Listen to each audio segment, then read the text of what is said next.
ये तथ्य कोई भी राजनीतिक उद्देश्य से नहीं है, न ही इसका उद्देश्य जाति धर्म को लेकर हिंसा फैलाना है। ये तथ्य दबी हुई अनकही इतिहास के बारे में लोगों को अवगत कराने के लिए है।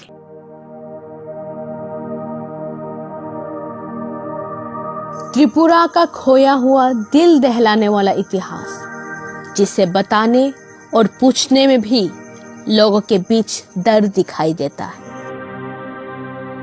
त्रिपुरा के महाराज वीर विक्रम किशोर माणिक्य ने सन 1931 को कुल 2170 वर्ग मील जमीन त्रिपुरियों के लिए रिजर्व घोषणा किए थे।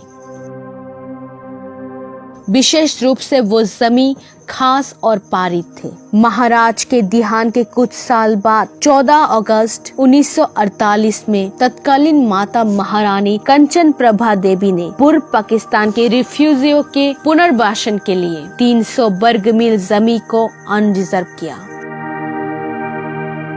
तब विदेशी एबी चटर्जी त्रिपुरा के प्रधान प्रशासक बने बैठे थे और महारानी कंचन प्रभा देवी जी को सिर्फ नाम के रीजन बना के रखा गया था। त्रिपुरा के महारानी ने केवल 300 वर्ग मील जमीन को अनरिजर्व किया था, लेकिन एबी चटर्जी ने इस तरह से मैप को तैयार किया कि व्यावहारिक रूप से एक बारीक क्षेत्र को अनरिजर्व कर दिया गया था। इसके खिलाफ विरोध प्रदर्शन और लोकतांत्रिक शासन की शुरुआत और एबी चटर्जी को हटाने की मांग उठी श्री अघोर देबबर्मा के नेतृत्व में त्रिपुरा राज्य गणमुक्ति परिषद के द्वारा। तब 50,000 लोग विरोध की रैली में शामिल थे।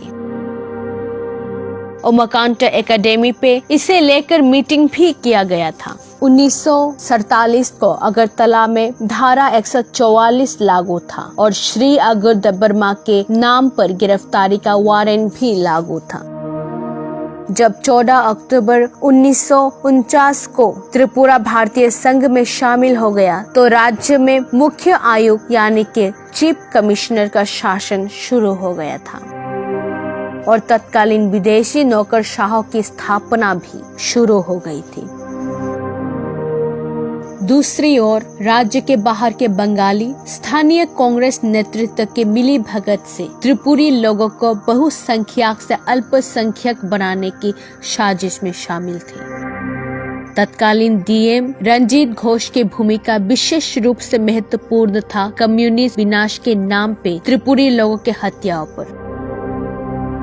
त्रिपुरी लोगों को विभिन्न झूठे मामलों में फंसाया जाता था और राज्य में त्रिपुरियों के शारीरिक उत्पीड़न से छुटकारा पाने की उम्मीद में पुलिस को स्वतंत्र रूप से त्रिपुरियों को लूटने की अनुमति दी जाती थी।